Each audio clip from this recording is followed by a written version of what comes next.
आइए हम आज की आराधना को आरंभ करें, प्रार्थना करें। सर्वशक्तिमान परमेश्वर पिता पुत्र पवित्र आत्मा के नाम से आमीन। हे जीवित पिता परमेश्वर, आपको धन्यवाद करते हैं आज की इस पवित्र दिन के लिए। आपने बीते समय हमारी रक्षा रखवाली की है, अनेक प्रकार के दुख संकट विपत्ति से बचाया है और आज की इस पवित्र दिन में ले पहुंचाया है। आपको धन्यवाद करते हैं।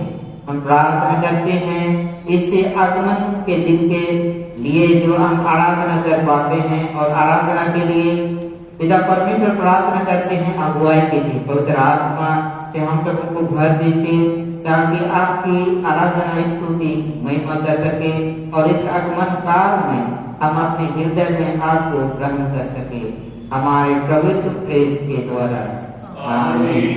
हम परमेश्वर की महिमा करते हुए गीत गाएंगे।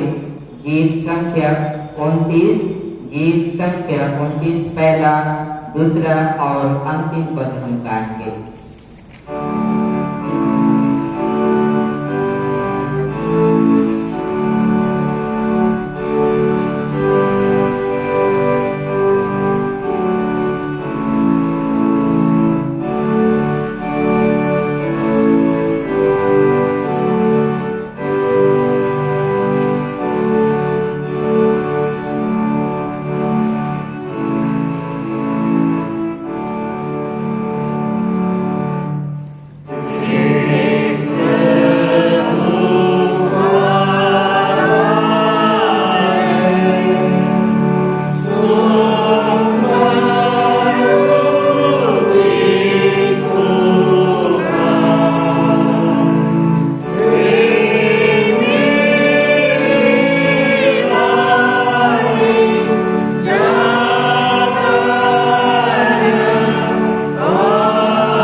आज आगमन का पहला प्रभुवार और प्रभु यीशु के जन्म दिवस के पूर्व चौथा प्रभुवार है।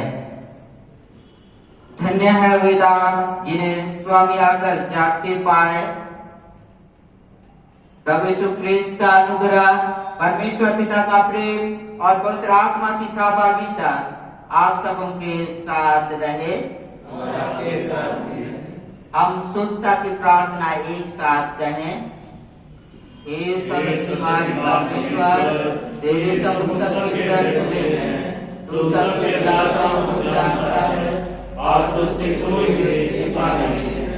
अपने पवित्र आत्मा की प्रेरणा से हमारे हृदय के विचारों को शुद्ध कर ताकि हम तुझसे पूर्ण रूप से प्रेम करें और योग्य रीति से तेरे नाम की स्तुति करें हमारे प्रभु यीशु क्रिस्त के द्वारा आमीन।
आज आगमन का पहला प्रभुवार है। हम कल प्रार्थना को अर्पण करें।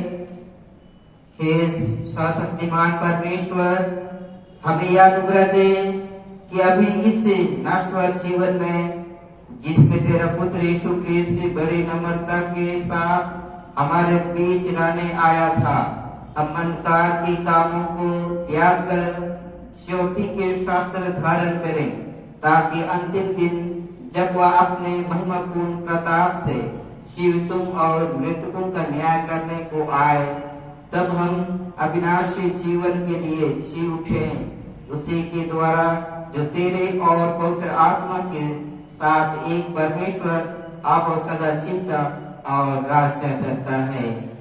आमीन। हम प्रार्थना करें। हे सर्वशक्तिमान पिता, जीवन और आरोग्य के दाता, हम विनती करते हैं सब रोगियों पर दया कर, विशेष करके हमारे रमगढ़ पेरिस के अंतर्गत जितने विश्वासी जन हैं और जितने दुख में हैं, तकलीफ में हैं, बीमार हैं, एडमिट है हॉस्पिटल में अथवा घरों में है, उनके लिए प्रार्थना करते हैं। विशेष करके इस कोरोना महामारी के समय में जितने कोई कोरोना महामारी से पीड़ित हैं, उनके लिए भी प्रार्थना करते हैं और उनके सेवा करने वालों पर भी अपने आशीष ढूंढे, ऐसा कि यदि तेरी इच्छा हो तो वे तन और मन में चंगे हो जाएं और तेरे पवित्र कलीसिया में तेरा धन्यवाद करें, हमारे प्रभु यीशु क्रिस्त के द्वारा। आमीन। हे परमेश्वर, तू अपने लोगों को शांति से निश्चिंत रहने के लिए कि स्थानों में वास कराता है। हम तुझसे विनती करते हैं, सब ख्रिस्तीय घरानों पर आशीष दे, विशेष करके इस रामगढ़ पेरिस के जितने विश्वासी जन हैं, उन सब उनके परिवार में और उनके व्यक्तिगत जीवन में आशीष प्रदान कर। उनसे दुष्टात्मा के संबंधों को दूर कर और अपने पवित्र दूतों को अपने दासों की रक्षा और शांति के लिए वहाँ वास करने दे, हमारे प्रभु यीशु ख्रिस्त के द्वारा। आमीन। हे सर्वशक्तिमान परमेश्वर, तूने विश्राम के लिए अपने लोगों को एक दिन दिया और अपने आत्मा के द्वारा कलीसिया की प्रेरणा कर 18वें के पहले दिन को पवित्र ठहराया है कि वह तेरे पुत्र के जी उठने का निरंतर स्मरण रहे।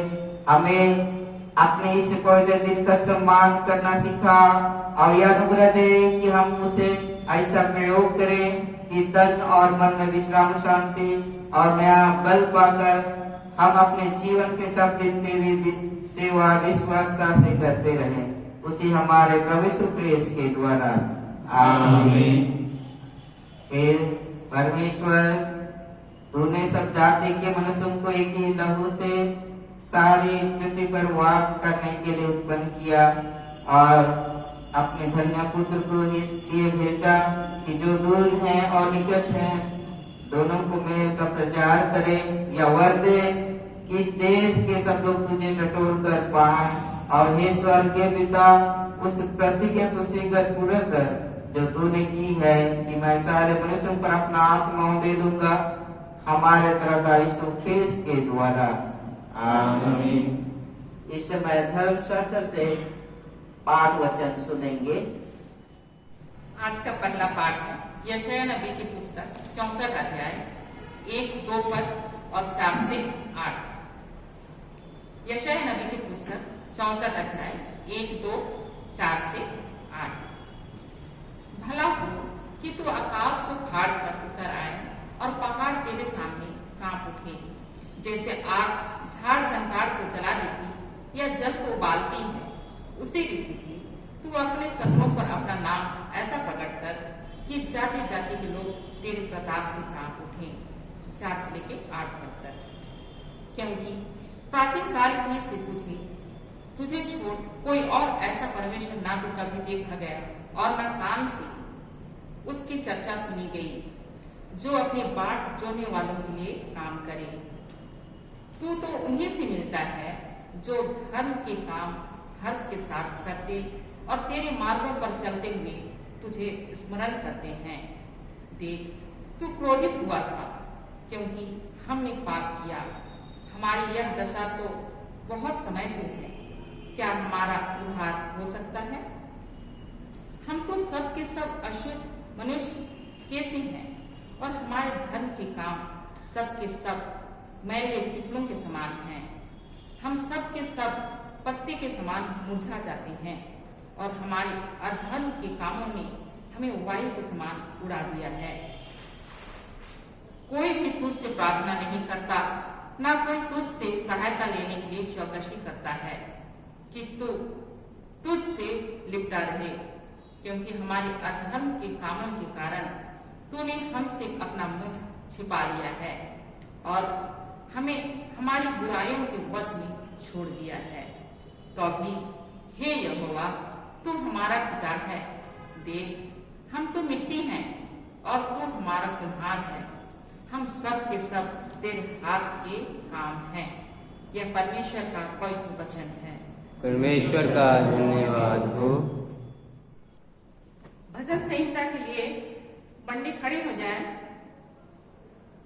भजन संहिता 80 उसका पहला पद और तीसरे पद से लेके 7वां पद बारी बारी से हम लोग पढ़ेंगे। हे इस्राएल के चरवाहे, तू जो यूसुफ की अगुवाई भेड़ों की सी करता है, कान लगा। तू जो कस्बों पर विराजमान है, अपना तेज दिखा। हे परमेश्वर, हमको ज्यों का त्यों कर दे और अपने मुख का प्रकाश चमका, तब हमारा उद्धार हो जाएगा। हे सेनाओं के परमेश्वर यहोवा, तू कब तक अपनी प्रजा की प्रार्थना पर क्रोधित करे रहेगा? तूने आंसुओं को उनका आहार बना दिया और मटके भर भर के उनमें आंसू मिलाए हैं। तू हमें हमारे पड़ोसियों के झगड़ने का कारण बना देता है और हमारे शत्रु मनमना ठट्ठा करते हैं। हे सेनाओं के परमेश्वर, हमको ज्यों का त्यों कर दे और अपने मुख का प्रकाश हम पर चमका, तब हमारा उद्धार हो जाएगा। पिता की और पुत्र की और पवित्र आत्मा की महिमा हो, जैसे आदि में थी, अब है और सदा युगानुयुग होती रहेगी। आमीन। आज का ठहराया गया दूसरा पाठ वचन है कुरिन्थियों के नाम पौलुस प्रेरित की पहली पत्री, पहला अध्याय 3 पद से 9 पद तक। हमारे पिता परमेश्वर और प्रभु यीशु मसीह की ओर से तुम्हें अनुग्रह और शांति मिलती रहे।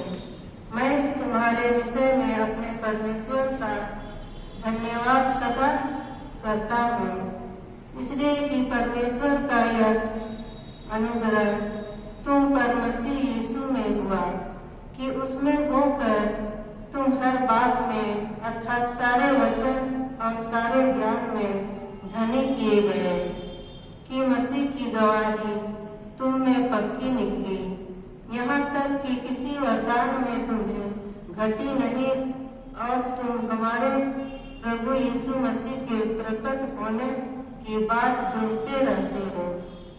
वह तुम्हें अंत तक दृढ़ भी करेगा कि तुम हमारे प्रभु यीशु मसीह के दिन में निर्दोष ठहरो। परमेश्वर सच्चा है, जिसने तुमको अपने पुत्र हमारे प्रभु यीशु मसीह की संगति में बुलाया है। यह परमेश्वर का पवित्र वचन है। परमेश्वर का धन्यवाद हो। सुसमाचार सुनने से पहले हम गीत गाएंगे। गीत संख्या 31, गीत संख्या 31, पहला, दूसरा और अंतिम पद हम गाएंगे।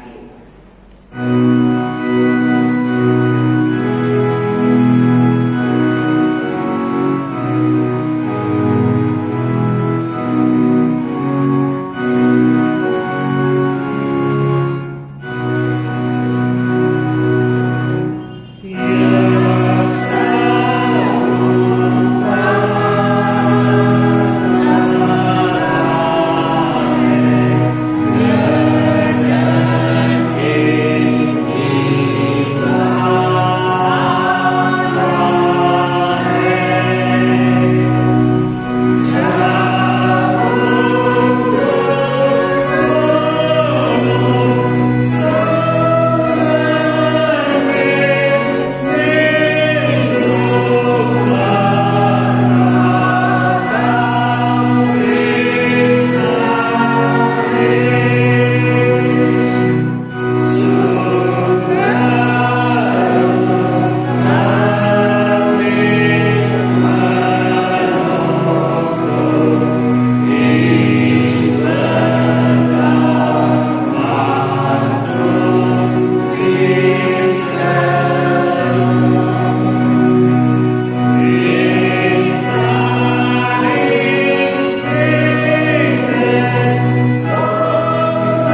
सबके साथ रहे और आपके साथ भी रहे।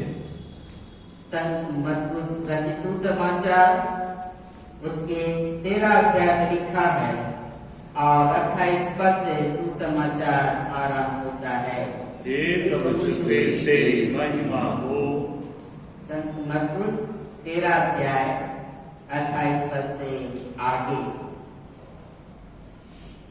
अंजीर के पेड़ से यह दृष्टांत सीखो, जब उसकी डाली कोमल हो जाती और पत्ते निकलने लगते हैं तो तुम जान लेते हो कि ग्रीष्मकाल निकट है। इसी प्रकार जब तुम इन बातों को होते देखो तो जान लो कि वह निकट है और द्वार ही पर है। मैं तुमसे सच कहता हूँ कि जब तक ये सपाटे ना खोलेंगी तब तक ये लोग जाते ना रहेंगे। आकाश और पृथ्वी टल जाएंगे परंतु मेरी बातें कभी ना टलेंगी। उस दिन या उस घड़ी के विषय में कोई नहीं जानता, ना स्वर्गदूत और ना पुत्र परंतु केवल पिता। देखो जागते और प्रार्थना करते रहो, क्योंकि तुम नहीं जानते कि वह समय कब आएगा। या उस मनुष्य की सी दशा है जो प्रदेश जाते समय अपना घर छोड़ जाए और अपने दासों को अधिकार दे और हर एक को उसका काम बता दे और बार बार को जागते रहने की आज्ञा दे। इसलिए जागते रहो, क्योंकि तुम नहीं जानते कि घर का स्वामी कब आएगा, साथ को या आधी रात को या मुख के बांध देने के समय या भोर को। ऐसा ना हो कि वह अचानक आकर तुम्हें सोते पाए। और जो मैं तुमसे कहता हूँ वही सबसे कहता हूँ, जागते रहो। या प्रभु यीशु क्रिस्त का सुसमाचार है। हे यीशु क्रिस्त तेरी स्तुति हो।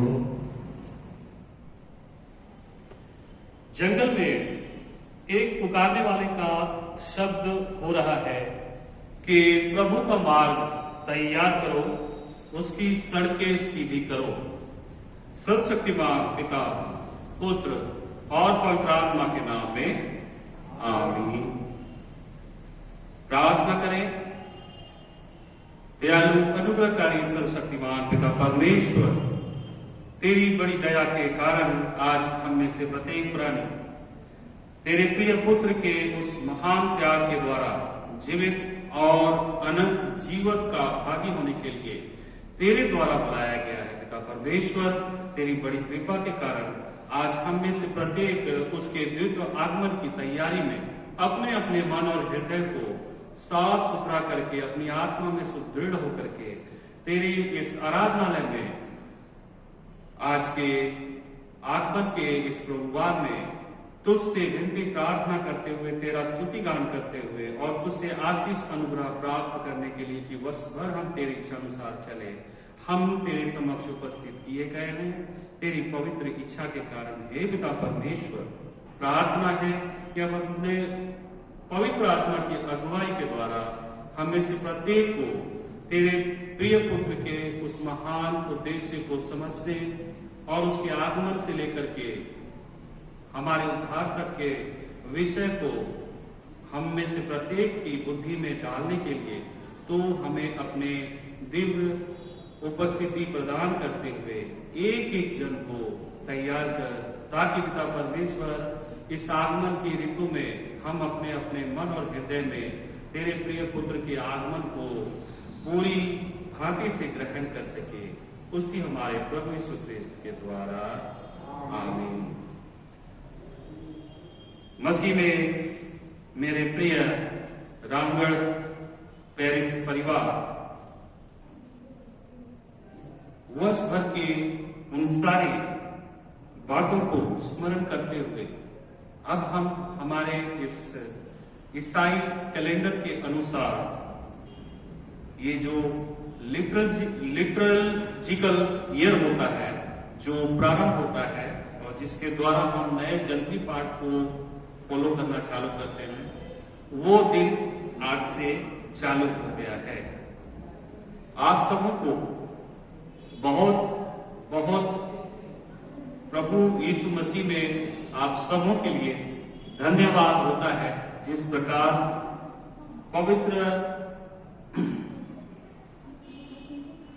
पौलुस जो हमारा कलीसियाओं का गढ़ने वाला था, उसने अपनी कलीसिया में कुरिन्थ की कलीसिया के लोगों के लिए परमेश्वर पिता का धन्यवाद किया कि उनको उनके समय में बचाए और उनको बुद्धि से परिपूर्ण किया गया पवित्र आत्मा के द्वारा कि वे अपनी कलीसिया को आगे बढ़ाएं और जो जो कार्य दिए गए हैं, जिन जिन चौकसियों पर प्रभु की आज्ञा है, उन सारी चौकसियों को करते हुए पवित्र पौलुस की कलीसिया आज विकसित होते हुए प्रभु यीशु मसीह के देह के रूप में आज हमारे इस भारतवर्ष में भी चर्च ऑफ नॉर्थ इंडिया की कलीसिया के रूप में विद्यमान है।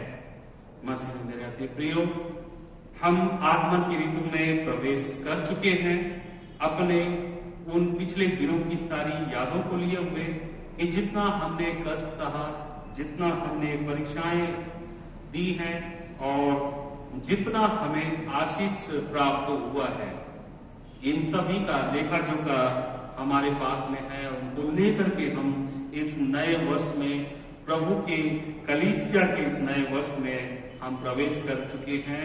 और जिस तरह से पिछला वर्ष जो था, हम लोग का लिटर्जिकल ईयर जो था वो ए था, अब हमारा वर्ष बी है। और इस वर्ष बी में जब हम पहुंचते हैं तो हमारे लिए गोस्पेल यानी कि पवित्र सुसमाचार जो ठहराया गया है, वो आज के इस आगमन के पहले संडे का पवित्र सुसमाचार जो है वो लिया गया है। जिस प्रकार आज हमने सुना वह है मरकुस रचित सुसमाचार और उसके 13वां अध्याय और 28 से 37 पद तक। प्रभु यीशु हम में से प्रत्येक को, उनके अनुयायियों को और उनके द्वारा आज जो हम कलीसिया में विद्यमान हैं, चाहे हम उसके अगुवे हों, चाहे हम कलीसिया के सदस्यगण हों, चाहे हम कलीसिया में जोड़े गए हों, चाहे हम कलीसिया में पैदा हुए हों, हर एक के लिए प्रभु की आज्ञा है कि जागते रहो। अर्थात पवित्र मरकुस रचित सुसमाचार और उसके 13वें अध्याय में प्रभु यीशु मसीह आगमन के विषय में विशेष रूप से कुछ चिन्हों को बताते हैं, जैसे कि अंजीर का पेड़। आगमन का अर्थ क्या होता है? यह वह द्वित्व आगमन है जिसके लिए हम में से प्रत्येक को अपने जीवन में तैयार रहना पड़ता है। हम लोग अगर गिनती करें, अपने जीवन की व्याख्या करें, तो यह 70 वर्ष का है और इन 70 वर्षों में हमारे लिए प्रभु यीशु मसीह का द्वितीय आगमन तब होता है जब हम इस पृथ्वी के विद्यमान रहते अपने शरीर का त्याग करते हुए अपनी आत्मा को प्रभु के हवाले कर देते हैं, न्यायकर्ता के हवाले कर देते हैं। आइए उस संदर्भ में जब तक हम जीवित हैं समझें कि प्रभु यीशु मसीह हमसे क्या कहना चाहते हैं। मसीह मेरे अति प्रियो, प्रभु ने अंजीर के पेड़ के उदाहरण के तौर पर हमें यह जता दिया है कि किस पल हमारा कार्य समाप्त होगा। अंजीर के पेड़ से यह दृष्टांत सीखो, जब उसकी डाली कोमल हो जाती और पत्ते निकलने लगते हैं तो तुम जान लेते हो कि ग्रीष्मकाल निकट है। इसी प्रकार जब तुम इन बातों को होते देखो तो जान लो कि वह निकट है, वह द्वार ही पर है। मैं तुमसे सच सच कहता हूं कि जब तक वे सब बातें ना हो लेगी तब तक ये लोग जाते ना रहेंगे। इसी प्रकार कुरिन्थ की कलीसिया में भी जो अनैतिकताएं थी, जिसके कारण मसीह धर्म का ह्रास हो रहा था, प्रभु यीशु मसीह के वचन के पश्चात पवित्र पौलुस अपने चिट्ठी में इसी बात को दृढ़ करता है कि हमें सजग, चौकस और एक दूसरे का ख्याल रखते हुए, नैतिकता का पालन करते हुए, कलीसिया की जो बुराइयां हैं उनको दूर करते हुए इकट्ठे होकर के हम लोग को जो जो ज्ञान हासिल है, जितना हमने अपनी कलीसिया में रह करके सीखा है, उन सब के लिए परमेश्वर को धन्यवाद करें।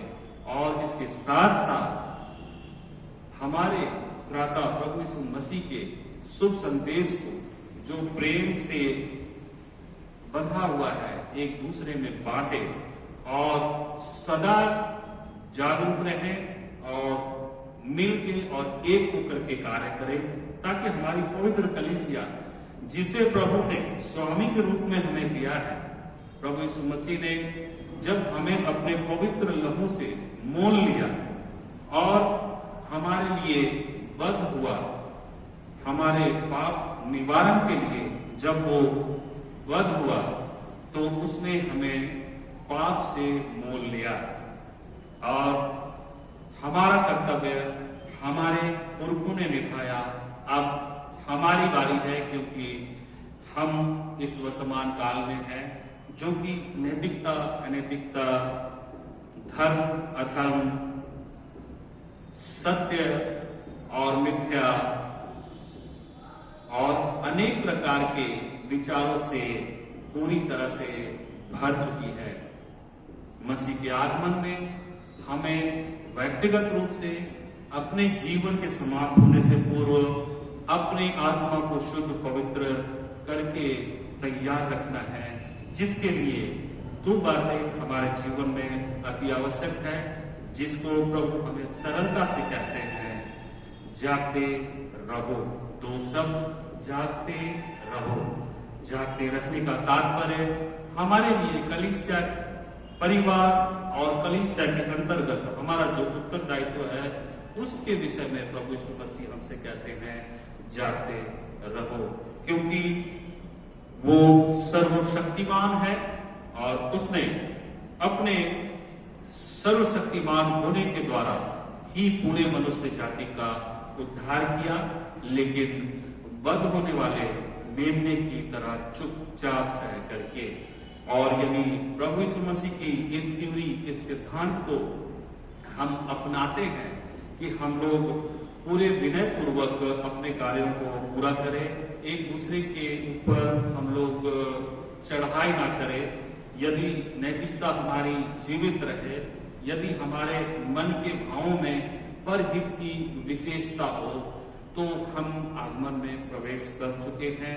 अन्यथा हम लोग 2020 के भयावह वर्ष में ही रुके हुए हैं और ऐसी कितनी भयावह स्थितियां उत्पन्न होगी, इसके लिए प्रभु यीशु मसीह हमसे यह कहते हैं कि उस दिन या उस घड़ी के विषय में कोई नहीं जानता कि प्रभु खुद कब आएंगे, लेकिन आएंगे तो क्या होगा जानने में देखो, जागते और प्रार्थना करते रहो, क्योंकि तुम नहीं जानते कि वह समय कब आएगा जब उस मनुष्य की सी दशा है जो परदेश जाते समय अपना घर छोड़ गया।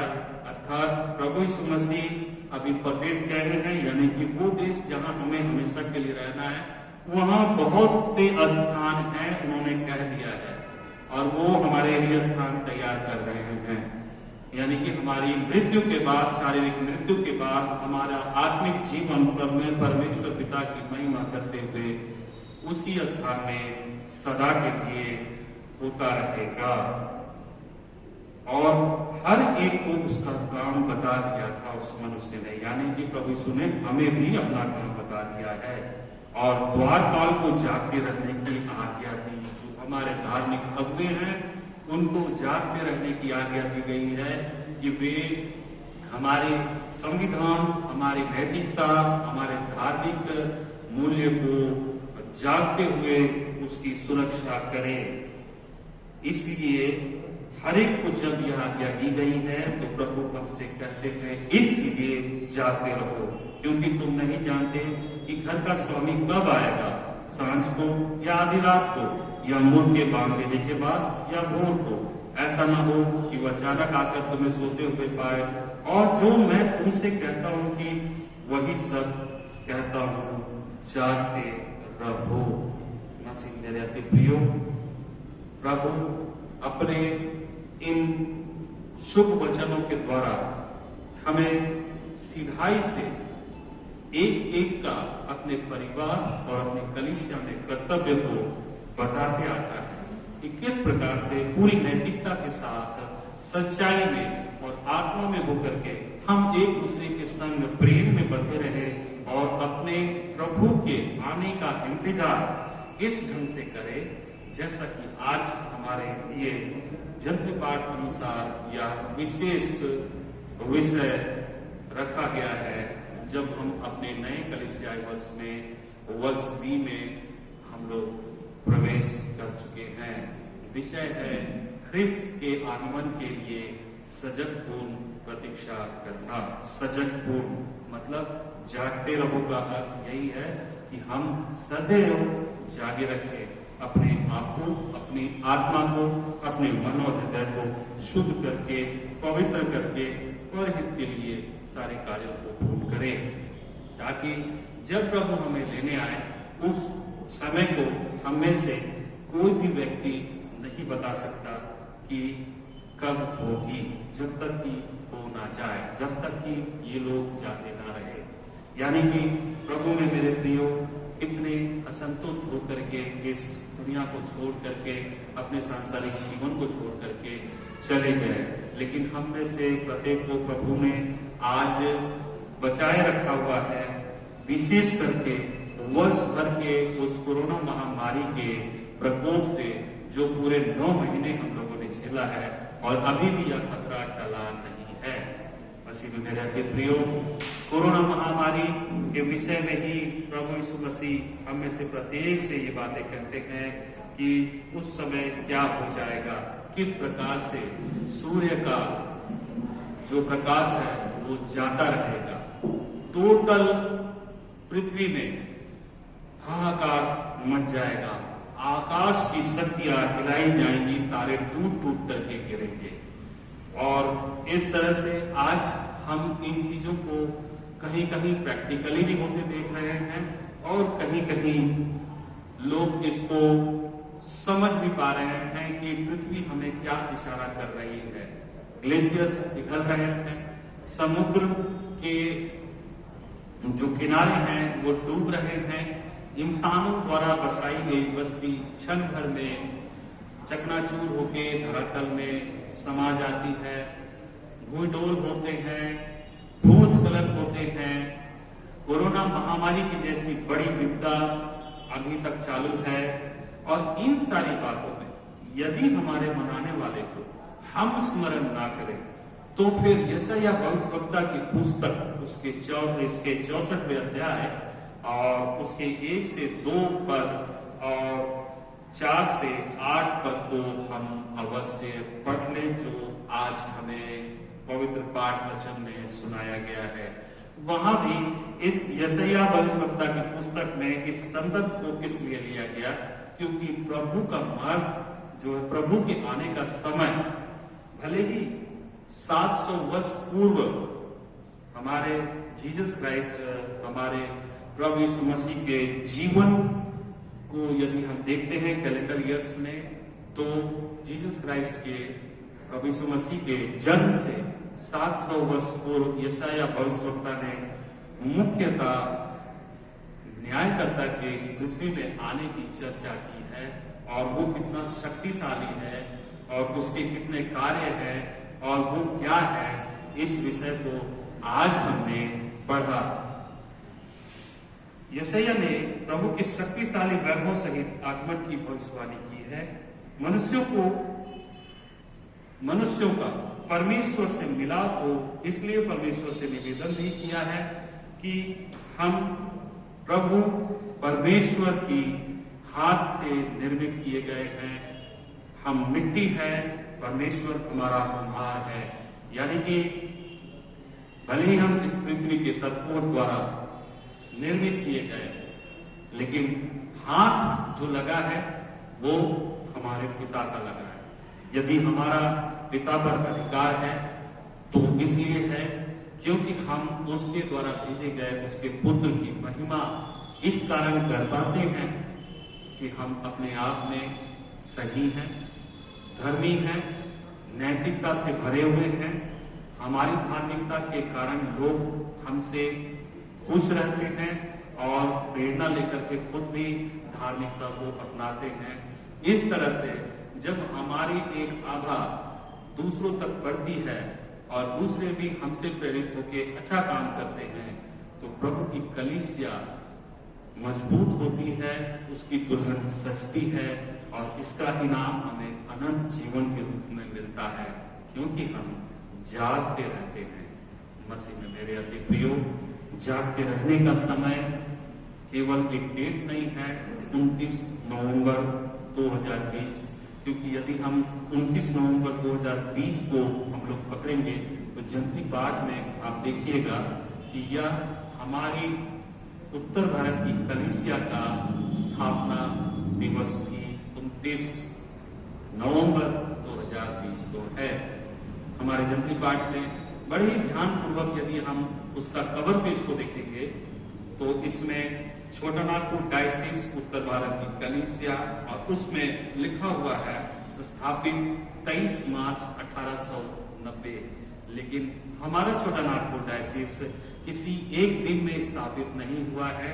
कई मिशनरीज, कई मिशंस, कई धर्म सेवकों, धर्म प्रचारकों और कितने ही बलिदानियों के द्वारा इस छोटा नागपुर डायसिस को हम सभी ने मिल करके रचा है और हम अपने पूर्वजों की देन में आज इस छोटा नागपुर डायसिस को सुरक्षित पाते हैं और उसे अपनी धार्मिकता, नैतिकता के द्वारा हम लोग इसलिए सुरक्षित और एक बना सकते हैं क्योंकि 29 नवंबर 1970 को हमारे इस छोटा नागपुर डायसिस का एकीकरण उत्तर भारत की कलीसिया में स्थापित कर दिया गया था। मसीह मेरे अति प्रियो, इसी के कारण आज हम एक हैं और एक होकर के हम गवाही देते हैं कि हम प्रभु के सेवक हैं और उसकी सेवा करते हैं, यानी कि जागते रहते हैं, जागते हुए हम अपने कामों को पूरा कर पाते हैं। मसीह में मेरे अति प्रियो, अंतिम समय एक कैलेंडर के विषय में ही बता दूं चलते चलते कि जो हम में से प्रत्येक को शायद इसके बारे में नहीं मालूम, लेकिन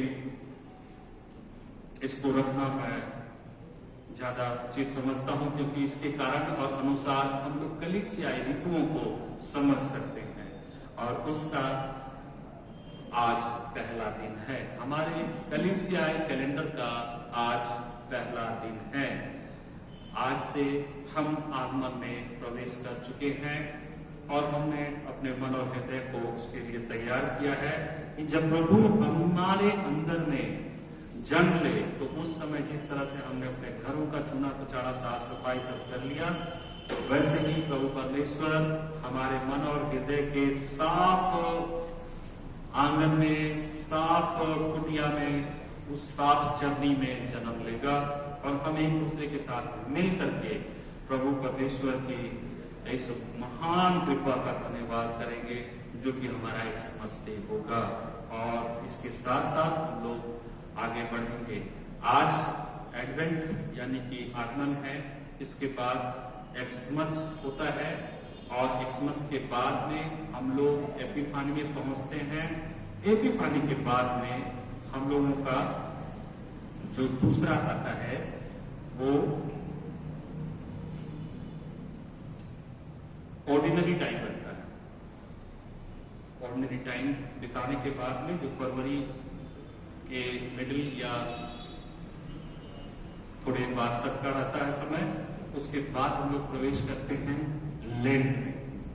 लेंट हमारा 40 दिन का रहता है जिसमें हमारा संडेज जो होते हैं वो काउंट नहीं होते हैं और उसके बाद हम लोगों का एक विशेष समय होता है जिसे हमें अच्छे तरीके से मनाना चाहिए और वही एक हमारा ब्रेक पॉइंट है क्रिस्त विश्वासी होने का। उसे हम बोलते हैं ट्राइडम।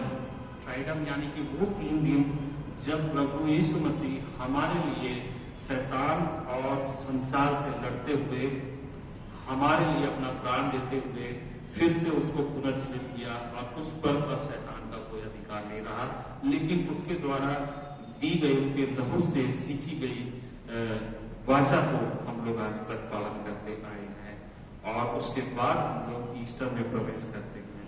ईस्टर में प्रवेश करने के बाद हम लोग जब आगे बढ़ते हैं तो हमारे लिए पेंटेकोस्ट आता है। पेंटेकोस्ट यानी कि पवित्र आत्मा के अवतरण का समय।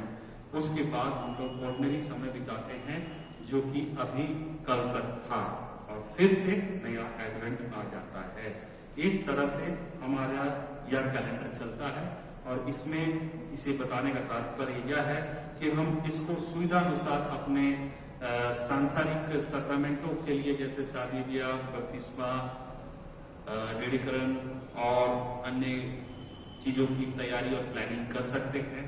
तो आप यदि जागरूक रहेंगे, जागते रहेंगे, तो इन्हीं सीजन्स में, ऑर्डिनरी टाइम में आप ये सारे कामों को कर सकते हैं। ऑर्डिनरी टाइम के अलावा बहुत देखा गया है कि हम लोग सीजन को पकड़ के चलते हैं कि जब हम लोगों का त्योहार होता है उसके आसपास हम लोग करते हैं। एक रिक्वेस्ट करूंगा कि हमारा मसीही महत्व और हमारा कलीसियाई महत्व इसमें घटता है, इसलिए कोशिश में तो हम यही करें कि बहुत अधिक हो सके तो हम लोग ऑर्डिनरी टाइम में ही अपने पारिवारिक सैक्रामेंटों को पूरा करें। मसीह में मेरे अति प्रियो, छोटी सी बात जो हमें समझनी है, प्रभु आने से पहले अब हमें चेतावनी के रूप में यह बात रखता है।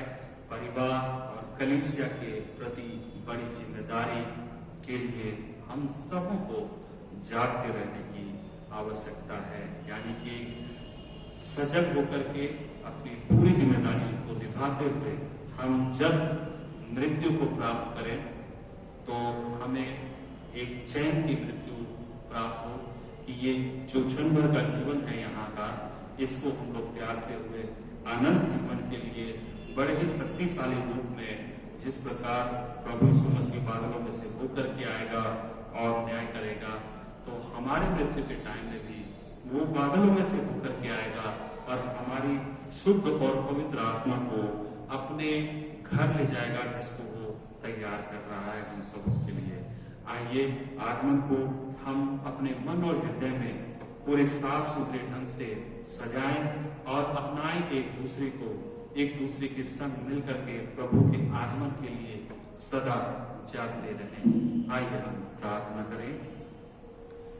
प्रभु परमेश्वर, तेरे उस शुभ संदेश के लिए जो तूने संपूर्ण मनुष्य जाति के लिए दिया कि वचन देहधारी हुआ, हम तेरा धन्यवाद करते हैं कि देह रूपी प्रभु यीशु मसीह ने हमारे पाप निवारण के लिए, जब हम भटके हुए थे, जब हम पाप नहीं पड़े थे, उसका आगमन होता है और उसके आने के द्वारा हमें तेरे साथ मेल मिलाप और तुझ में बने रहने का सबसे बहुमूल्य अपने जीवन का शुभ अवसर प्राप्त होता है। तेरा धन्यवाद करते हैं पिता परमेश्वर।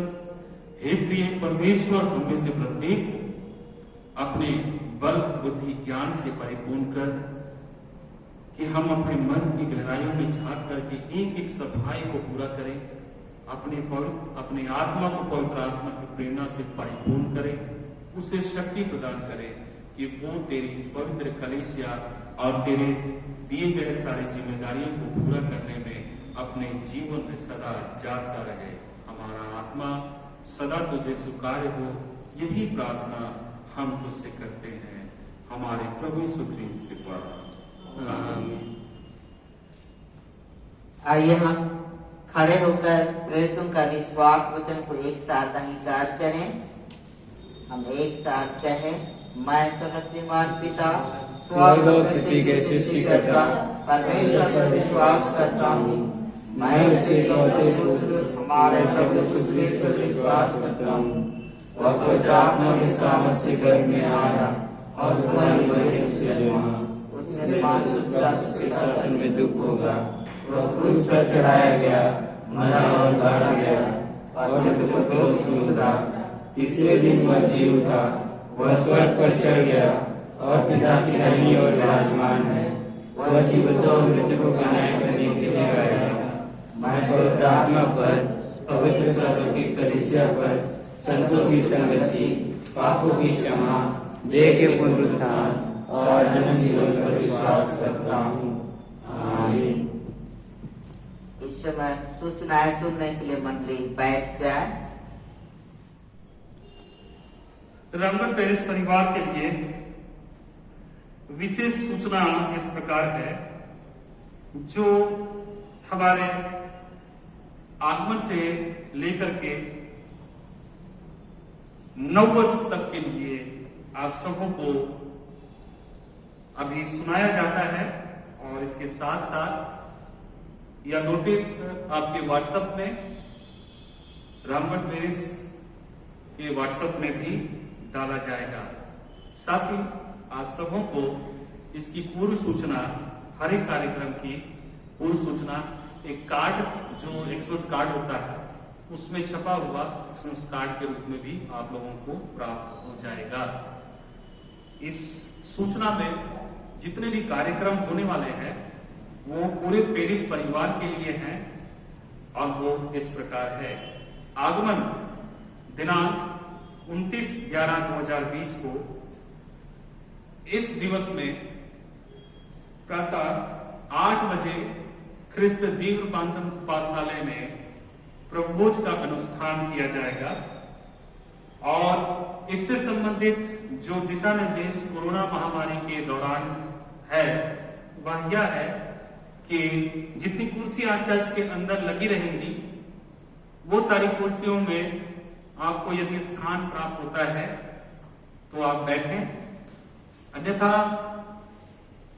हमें असुविधा के लिए खेद है और एक दूसरे के साथ हम कोऑपरेट कर सके ऐसी उम्मीद हम जताते हैं। और आप और हम सजग हैं कि हमें इस महामारी के दौरान किसी भी प्रकार की दुविधा या असुविधा ना हो, उसके लिए हम लोग बाहर में भी चेयर्स लगाएंगे और हम लोग एक सोशल डिस्टेंसिंग का पालन करते हुए अपने अपने चेयर्स में बैठेंगे और दिशा निर्देशों का पालन आराधना के समय में पेरिस पुरोहित के हाथ में होगा। और साथ ही हमारे जितने वॉलेंटियर्स हैं उनके निर्देशों का भी हम पालन करेंगे। इस तरह से हमारा आगमन का दिनांक 29/11/2020 प्रातः 8 बजे से हमारे इस ख्रिस्त दीव रूपांतरण उपासनालय में होगा और प्रातः 8 बजे से ही संत पैट्रिक चर्च चितरपुर मंडली में भी आराधना होगी। दिनांक 6/12/2020 प्रातः 8 बजे से हम वर्ष भर के सारी आशीषों के लिए प्रभु परमेश्वर को धन्यवाद देते हुए कटनी पर्व का आयोजन करेंगे, जो कि ख्रिस्त दीव रूपांतरण उपासनालय में प्रभुभोज आराधना के द्वारा होगा।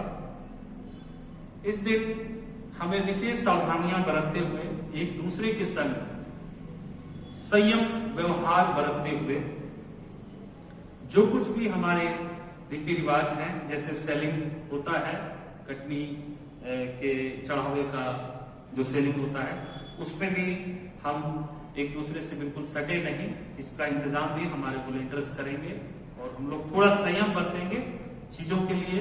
हम लोग आप लोगों को बाजार तो पूरी तरह से नहीं लगा सकते हैं, कोशिश करेंगे कि आप लोगों के लिए काम सुविधा पूर्वक हो और हर एक संतुष्टि पूर्वक यहाँ से विदा होंगे।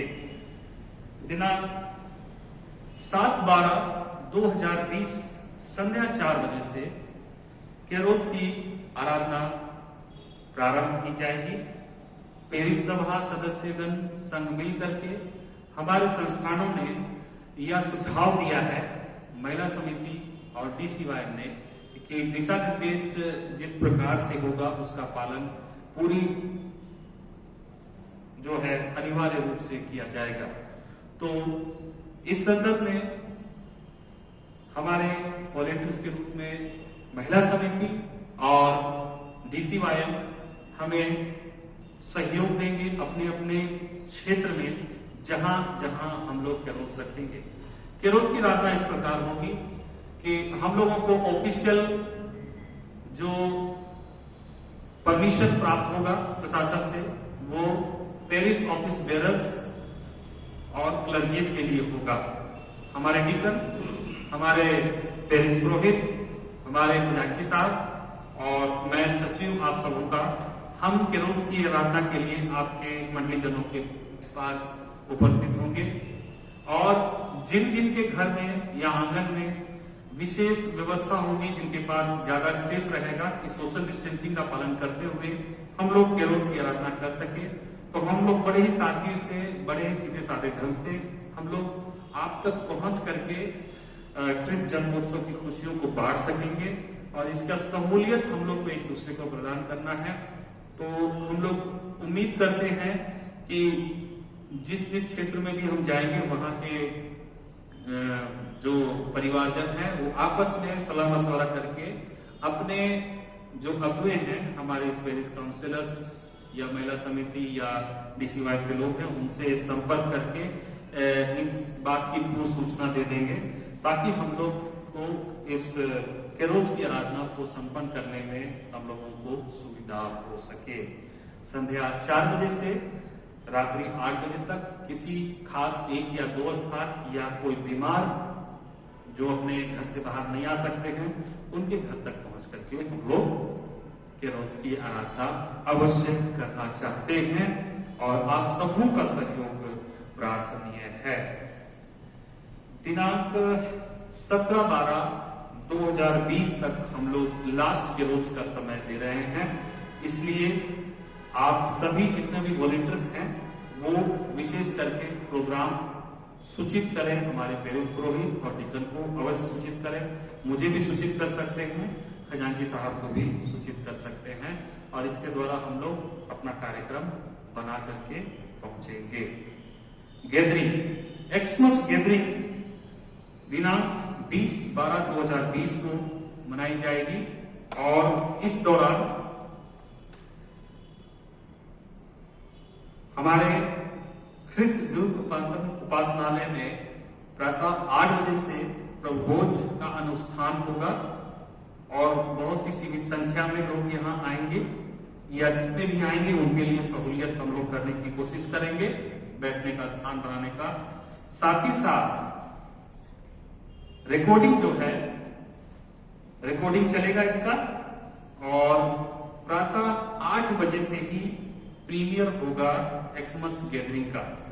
इस गैदरिंग में, इस प्रीमियर में आप रोज अनुष्ठान के साथ साथ आराधनालय की आराधना के साथ साथ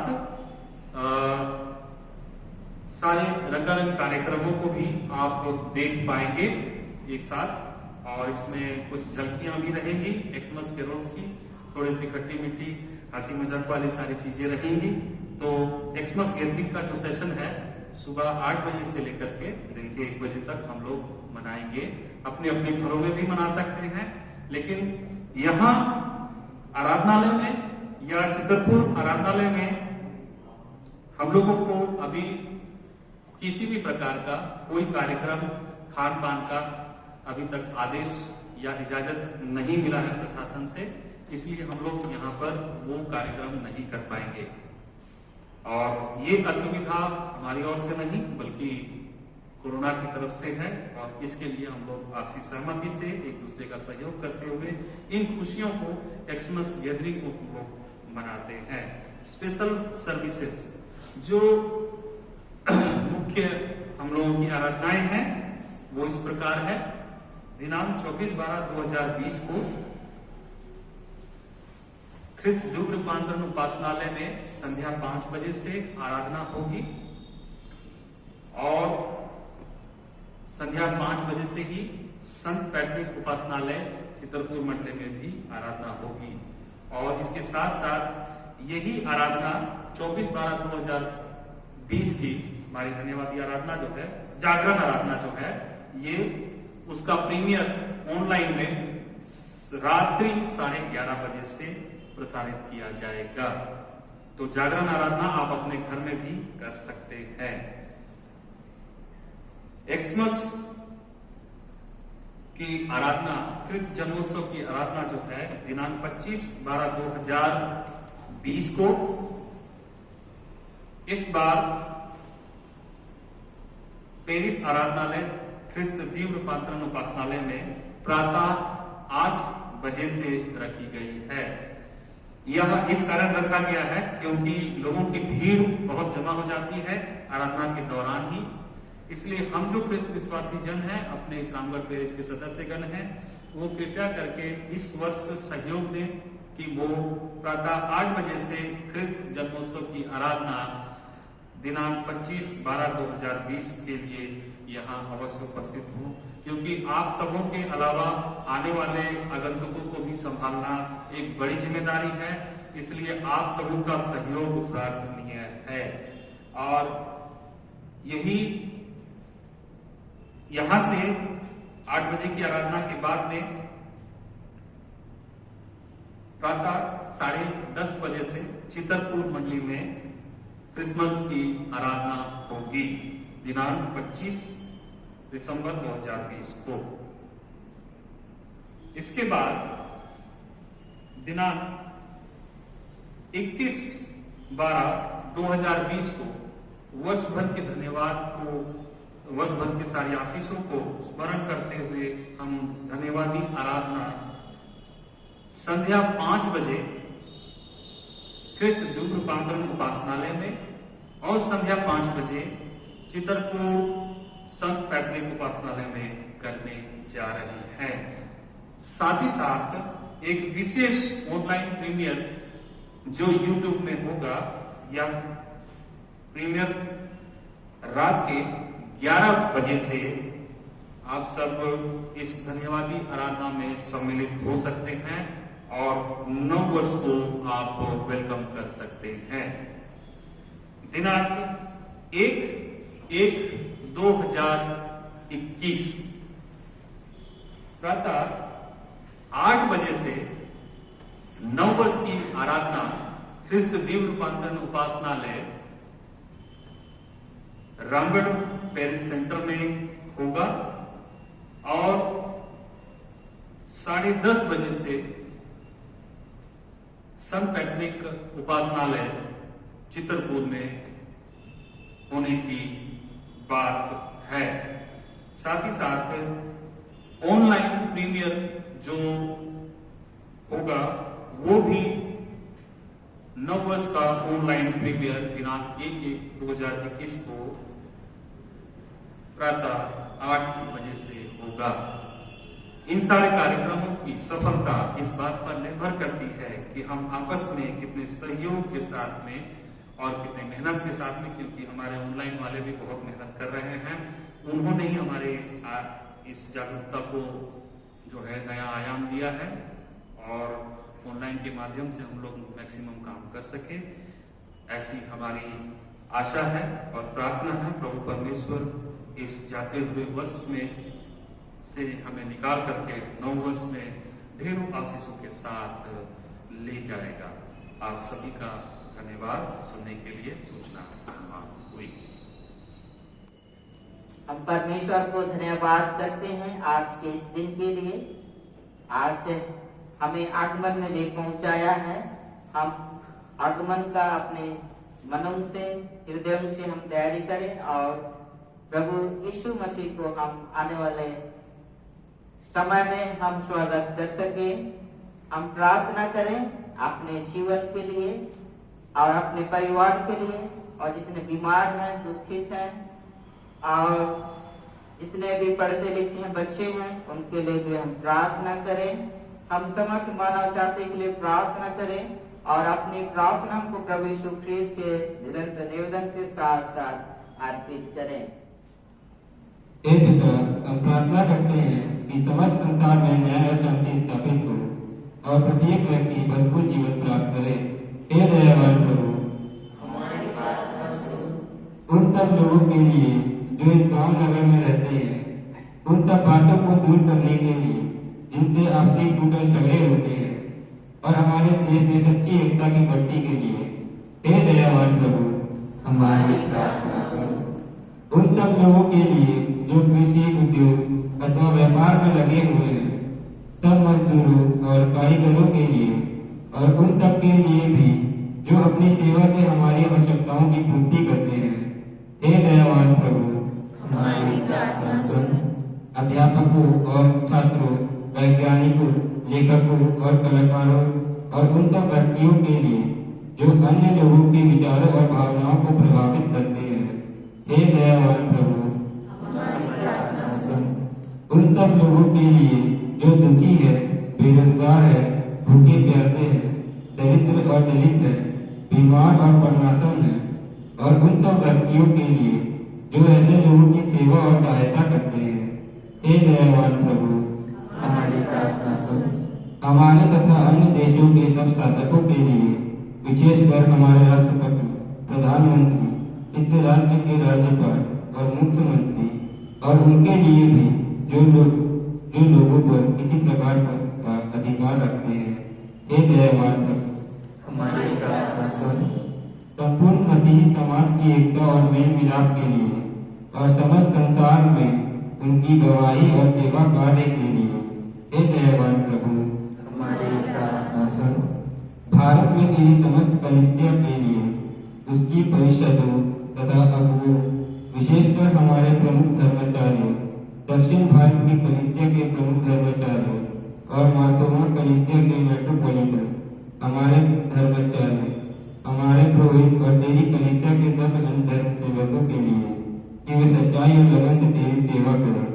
हे दयावान प्रभु, हमारी प्रार्थना सुन। यह वर दे कि तेरे उन सब भक्तों के साथ जिन्होंने अपने जीवन में तेरी निष्ठापूर्वक सेवा की है, हम भी तेरे राज्य के नित्य आनंद में सहभागी हो सके। हे दयावान प्रभु, हमारी प्रार्थना सुन। हे स्वर्गीय पिता, अपने राज्य को शीघ्र प्रकट कर और हमारी प्रार्थनाओं को सुन। हम तेरे पुत्र अपने प्रभु और उद्धारकर्ता यीशु क्रिस्त के नाम से मांगते हैं। आमीन।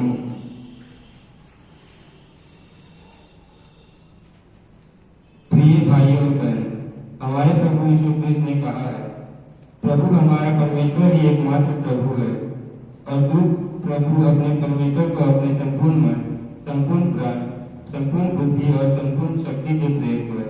ये पहली आज्ञा है। दूसरी ये है, अपने पड़ोसी को अपने समान प्रेम कर। इनसे बड़ी और कोई आज्ञा नहीं है। परमेश्वर ने संसार से ऐसा प्रेम रखा कि उसने अपना इकलौता पुत्र यीशु क्रिस्त दे दिया कि वह हमें पापों से बचाए, स्वर्ग में हमारे लिए निवेदन करता हो और शाश्वत जीवन में पहुंचाए। इसलिए हम पश्चाताप और विश्वास के साथ अपने पापों का अंगीकार करें और परमेश्वर की कृपा से उसकी आज्ञाओं का पालन करने का और सब लोगों के साथ मेल मिलाप और प्रेम से रहने का दृढ़ संकल्प करें। सबको एक बार, हे सर्वशक्तिमान परमेश्वर, हमारे स्वर्गीय पिता, हमने मन, वचन और कर्म से तेरे विरुद्ध और निष्ठा के विरुद्ध पाप किया है। हमने अपनी अज्ञानता और दुर्बलता के कारण और जानबूझकर भी बुराई की है और भलाई करने में असफल रहे हैं। इन सब पापों के लिए हम सचमुच खेदित हैं और अंतःकरण से पश्चाताप करते हैं। तेरे पुत्र यीशु क्रिस्त ने हमारे लिए अपने प्राण दिए, उसी के कारण हमने जो पाप किए हैं उनको क्षमा कर और यह वर दे कि भविष्य में हम नया जीवन पाकर सदा तेरी सेवा करें, ताकि तेरे पवित्र नाम की महिमा हो। आमीन। सर्वशक्तिमान परमेश्वर उन सबको क्षमा करता है जो एक दूसरे को क्षमा करते और सच्चा पश्चाताप करते हैं। वह हम पर दया करे, हमारे सब पापों को क्षमा करे और उन सब से हमें छुटकारा दे, सब भले कामों में हमें स्थिर और सबल करे और शाश्वत जीवन में बनाए रखे, हमारे प्रभु यीशु क्रिस्त के द्वारा। आमीन। परमेश्वर का धन्यवाद हो। मंडली शांति अभिवादन के लिए खड़े हो जाए। हम सब मिलकर के इसकी देह है। हम सब ने एक आत्मा के द्वारा एक देह में बपतिस्मा लिया है। हम ऐसे कार्यों में संग लगे हुए हैं जिसमें शांति मिलती और एक दूसरे का निर्माण होता है। प्रभु की शांति सदा आप सबों के साथ रहे और आपके साथ भी। श्रद्धा और भय के साथ भेंट अर्पण करते हुए हम गीत गाएंगे। गीत संख्या 32, पहला, दूसरा और अंतिम पद हम गाएंगे।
जीवित महान पिता परमेश्वर आपका धन्यवाद करते हैं और आंखें आपकी ओर उठाते हैं, आंखें उठाते हैं, शायद आपकी ओर से आती है। सचमुच में धन संपत्ति महिमा हमने प्राप्त किया है, उसी तो पिता परमेश्वर आपकी महिमा के लिए भेंट अर्पण करते हैं। इस पर अपना आशीष ले लिए, जिनके द्वारा भेंट अर्पण किया गया है, अलग किया गया है, उनके जीवन को आशीष कीजिए, उनके भंडारण को भरा पूरा रखिए और पिता परमेश्वर इस दान को आशीष करके हम कलीसिया के काम में ला सके।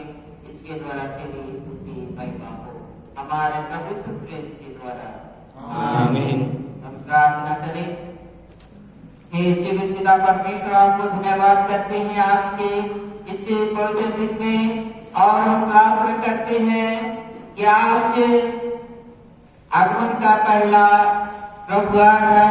सचमुच में इस आगमन काल में हम प्रवेश कर चुके हैं। आप ये आने की तैयारी करते हैं। हम सब पिता परमेश्वर आप आने वाले हैं। हम अपने मनों में तैयारी कर सके, हृदय में तैयारी कर सके, क्योंकि आप हम सब उनसे कहते हैं, इसलिए जानते रहो क्योंकि तुम नहीं जानते कि घर का स्वामी कब आएगा। सचमुच में हम प्रार्थना करते हैं हम अपने आप को तैयार कर सके। आप आने वाले हैं पिता परमेश्वर, हमारे स्वामी आप आने वाले हैं। हम अपने हृदय में मनों को जगा दे सके और पिता परमेश्वर जब न्याय करने को आएंगे उस समय भी आपके सिंहासन के सामने खड़े होने वाले हो सके। पिता परमेश्वर जब आगमन काल आरंभ होता है तो पिता परमेश्वर हम तैयारी कर सके और तैयारी के साथ पिता परमेश्वर आपका स्वागत कर सके। हम जागते रहें और पिता परमेश्वर प्रार्थना करते रहें और जागते रहें और हम आपकी स्वागत कर सके। प्रार्थना करते हैं इस रामगढ़ पे इसमें जितने सदस्य हैं और विश्वासी जन हैं उन सबको और उनके परिवार वालों को और जितने भी बच्चे परिवार में हैं और बुजुर्ग माता पिता हैं सब उनको आपके पवित्र हाथ में सबूत करते हैं। नाम बाय नाम आशीष प्रदान कीजिए। हर एक समस्या के समय उनके साथ हो दीजिए और पिता परमेश्वर विशेष करके बुजुर्ग माता पिता हैं पिता परमेश्वर उन्हें स्वस्थमय जीवन दीजिए, लंबी आयु दीजिए और पिता परमेश्वर शारीरिक और मानसिक रूप से स्वस्थ प्रदान कर। और पिता परमेश्वर कोरोना महामारी की बीमारी से सबको पिता परमेश्वर सुरक्षा प्रदान कीजिए ताकि स्वस्थ रह करके पिता परमेश्वर आगमन काल में तैयारी कर सके और पिता परमेश्वर आपका जन्म पर्व को बना सके। इसके लिए हम प्रार्थना करते हैं आपके प्रिय उद्धारकर्ता यीशु क्रिस्त के नाम से, आमीन। हे प्रभु हम पर दया कर, हे प्रभु हम पर दया कर। हे हमारे पिता जो स्वर्ग में है, तेरा नाम पवित्र माना जाए, तेरा राज्य आए, तेरी इच्छा जैसे स्वर्ग में पूरी हुई है वैसे पृथ्वी पर भी हो। हमारे दिन भर की रोटी आज हमें दे और हमारे अपराधों को क्षमा कर जैसे हमने अपने अपराधों को क्षमा किया और हमें परीक्षा न डाला परंतु बुराई से बचा, क्योंकि राज पराक्रम और महिमा अब सर्वदा तेरी ही है, आमीन। हम इस समय और एक गीत गाएंगे, गीत संख्या 27, गीत संख्या 27 पहला दूसरा और अंतिम पद गाएंगे। गीत संख्या 27।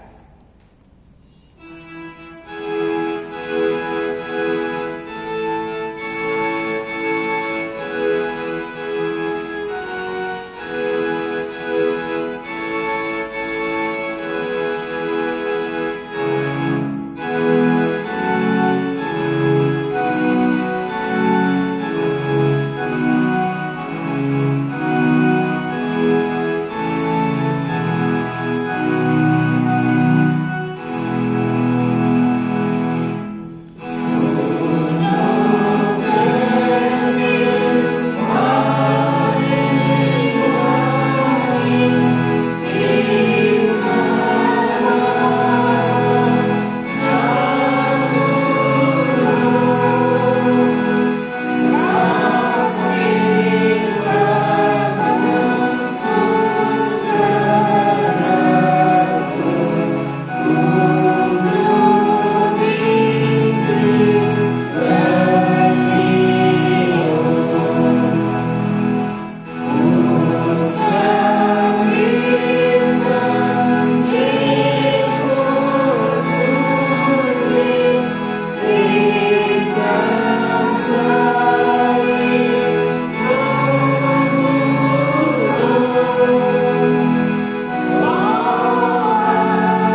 प्रभु से प्रेम कीजिए और उसकी सेवा कीजिए।